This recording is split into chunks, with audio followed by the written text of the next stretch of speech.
ರಾಶಿಯಲ್ಲಿ ಹೊನ್ನರಶ್ಮಿಯಲ್ಲಿ ಜನಿಸಿತೊಂದು ರೂಪ.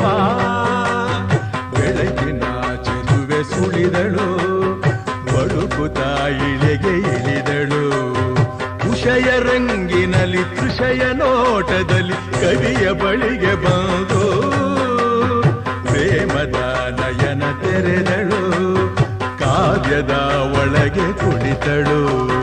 ಕಲಕಲಗೊಂಡವು ತ್ರಿಪದಿ ಪದಗಳು, ಪರವಶಗೊಂಡವು ಸಕಲ ರಸಗಳು.